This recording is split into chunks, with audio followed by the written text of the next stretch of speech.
안녕하세요. 국민연금의 사회책임 투자에 대해서 얘기를 해보려고 하는데요.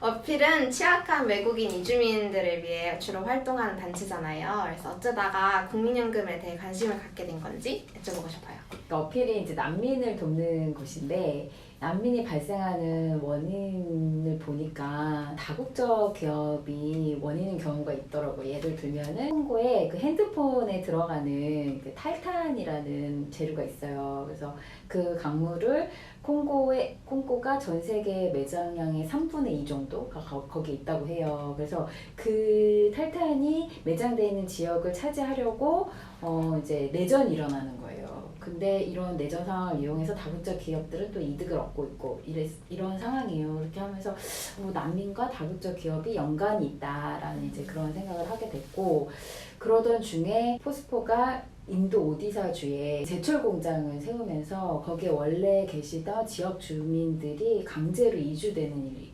일어났어요. 실탄이 발사가 되었고 사상자가 발생을 하고 경찰들이 마을에 들어와서 아동이나 여성들까지도 폭행을 하고, 문제가 이제 점점 심각해지는 중에 이런 인권 침해에 대해서 저희가 NCP에 이제 진정을 하게 됐는데, 그 기업뿐만이 아니라 그 기업에 투자하는 기관들에 대해서도 NCP를 진정을 할 수가 있어요. 그래서 그때 국민연금하고 노르웨이 연기금하고 네덜란드 연기금이 이제 그때 포스코 투자를 하고 있었기 때문에 이 세 곳에 대해서도 진정을 했는데, 네덜란드 연기금이 그때 굉장히 이제 진지한 자세로 포스코의 투자에 대해서 고민하는 모습을 봤어요. 그러면서 연금의 역할에 대해서 좀 새롭게 이제 바라보게 됐고, 그러더니 결국에는 포스코가 또 인도네시아에서 어떤 파모일 관련돼서 환경오염도 이게 문제가 돼서 결국에는 네덜란드 연기금이 포스코의 투자를 철회하는 그런 일이 일어났어요. 그렇게 하면서 이제 해외 연기금들에 대한 관심을 가지게 됐고, 그래서 적극적으로 연기금들이 투자를 할 때 인권적인 요소를 고려를 한다는 걸 알게 되면서 우리나라 국민연금은 무엇을 하고 있지? 라는 이제 생각을 하면서 국민연금의 사회책임 투자에 더 관심을 가지게 된 것 같습니다. 사회책임 투자라는 게 뭔지 정확히 좀 생소하신 분들도 많을 것 같아요. 그래서 어떤 건지 설명해 주세요. ESG, 그러니까 환경, 사회, 기업의 지배구조, 이런 재무적인 요소가 아닌 비재무적인 요소들을 투자를 할 때 이제 고려를 하는 그런 투자가 이제 사회책임 투자예요. 역사가 굉장히 길어요. 한국 같은 경우는 이제 1990년대 들어서 이제 소개된 그런 개념인데, 영미권에서는 16세기까지도 거슬러 올라가는데 종교랑 좀 관련이 있어요. 그래서 그 퀘이커 교도들이 모든 인간은 신 앞에 평등하다라는 이 교리를 따라서 그 노예제를 반대를 한 거예요. 노예제에 투자를 하지 못하도록 비폭력 교리에 따라서 무기를 제조하는 산업에, 군수산업에 투자하지 못하도록 이렇게 했어요. 그래서 만약에 교인들 중에 어떤 노예 산업이나 군수 산업에 이제 투자를 하는 교인들이 있으면 교회에서 이렇게 이제 퇴출시킨다든지. 지금은 윤리 투자보다는 아까 말씀드린 ESG의 요소, 윤리보다 이제 가버넌스의 개념이 더 들어와서 좀 종합적으로 이 고려를 해서 수익률까지 함께 고려하는 그런 개념이에요. 사회책임 투자. 생각보다 되게 오래된 개념이네요. 네. 개념이 이제 오래되기는 했는데 영미권에서도 사회책임 투자가 활성화된 건 그렇게 오래되진 않았어요. 최근 몇 년 사이의 일인데, 규모를 보면은 2018년 기준으로 유럽이 14조, 미국이 11조 달러, 일본이 2조 달러, 캐나다가 1조 달러 수준인데, 한국 같은 경우는 26조 원. 전체 투자 중 사회책임 투자 비중이 유럽은 이제 48.8%, 미국이 25.7%, 캐나다 50.6%, 가까운 일본도 18.3%인데 한국은 몇 %일 것 같아요? 한 10%? 그 정도 돼야 되죠. 한국은 0.1%. 진짜요? 네. 어떤 기준을 충족하면 그러니까 사회책임 투자로 이렇게 쳐주는 건가요? 전체 비중이 전체 시가총액인데, 일단은 아까 말씀드린 것처럼 ESG를 이제 고려를 했는가라는 거고, 주로 이제 연금에서 이제 이 사회책임 투자라 그러면은 이게 펀드가 있어요.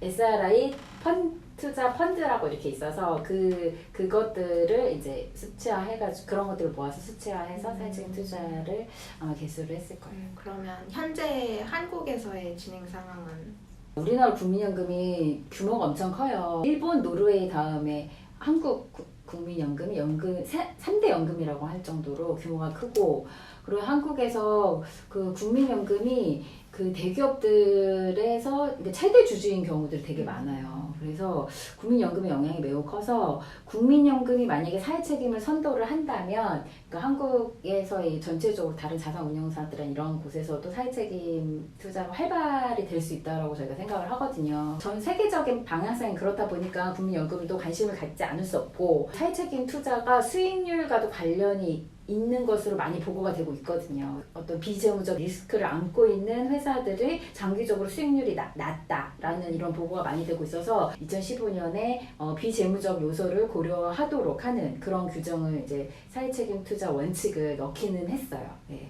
그런데 책임 원칙에 대한 어떤 가이드라인이 아직은 제대로 나오지는 않은 상황이에요. 이고, 그래서 그러니까 최근에 국민연금이 그 사회책임 투자 활성화 방안에 대한 초안을 이제 마련을 해서 올해 7월쯤에 이제 발표를 했고, 아직은 좀 많이 부족하다는 생각은 들고, 어필이 이제 기업인권 네트워크에 소속이 되어서 이 초안에 대한 성명서도 발표를 했거든요. 초안을 발표한 것에 대해서는 저희가 이제 환영을 하지만, 스타트 책임 전문위원회의 역할에 대해서 독립성이나 어떤 그 역할이 너무 축소되어 있는 모습이나, 아니면 ESG 어떤 평가 지표에 대해서 어떤 좀 내용이 어떤 많이 부실한 점, 이런 점에 대해서 비평하는 그런 내용의 성명서도 냈어요. 어필은 이제 인권적 관점에서 이 사회책임 투자를 많이 바라보기 때문에 평가지표 내용이 이제 장애 인권하고 여성 인권을 언급하는 수준이었는데, 사실 여성 인권, 장애 인권 너무나 중요하지만 인권을 좀 더 포괄적으로 좀 다뤘어야 하지 않았나. 해외 연금들 같은 경우는 기업들이 인권 준수 의지를 표명을 하도록 법제화시키기도 하거든요. 제가 지난번에 후보님 리서치에서 드렸던 게 해외에서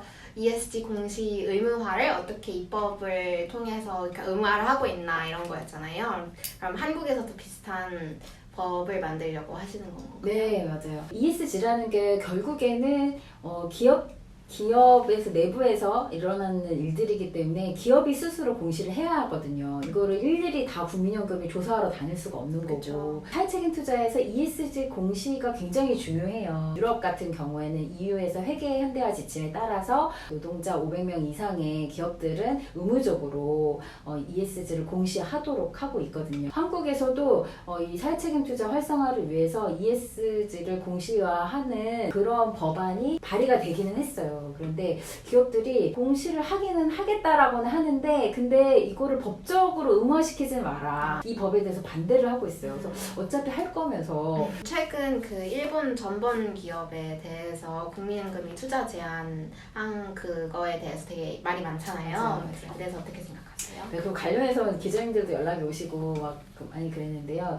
저희는 이제 사회책임 투자 관점에서 이제 바라보게 됐는데, 그런 관점에서 바라봤을 때 전쟁에 어떤 기여한 그러한 기업들에 대해서 투자를 제한한다라는 입장은 사회책임 투자와 방향성이 맞기 때문에 저는 찬성을 하는 쪽인데, 근데 문제는 전쟁, 무기와 관련돼서 일본의 전범 기업뿐만이 아니라 한국에도 그런 기업들이 있거든요. 그래서 확산탄이라고 해서 이게 다발성 폭탄인데, 이런 것들을 제조하는 회사들이 있어요. 뭐 풍산이나 하나나 노르웨이 연기금인가에서는 이제 하나에서 이 확산탄 제조 때문에 투자를 철회하기도 하고 막 이랬거든요. 근데 여전히 국민연금은 투자를 계속 하고 있거든요. 그래서 어떤 사회책임 투자의 일관성 차원에서 라면은 이 일본 전범 기업뿐만이 아니라 이거 한국에서의 어떤 무기 제조하는 이런 인권 침해적인 그런 회사에 대한 투자도 같이 하지 않아야지 이게 일관성이 있는 것이지, 그렇지 않게 되면은 그냥 외부에서 봤을 때는 그냥 일본에 대한 보복 조치로밖에 보이지 않지 않을까. 그렇죠.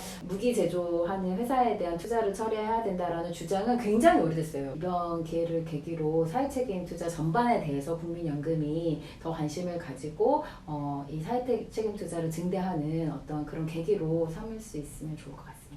지금까지 어필의 데이지. 진이었습니다. 더 궁금한 게 있으시면 아래 댓글로 남겨주세요. 감사합니다. 끝! 되게 네. 여름방학 때 일기 맞아. 몰았어가지고 제출하고 나온 초등학생 나도 같아요. 그런 느낌 같아요. 진짜 진심. 인권 침해 문제 관련해서 저희가 내 목소리 너무 가라앉혔어.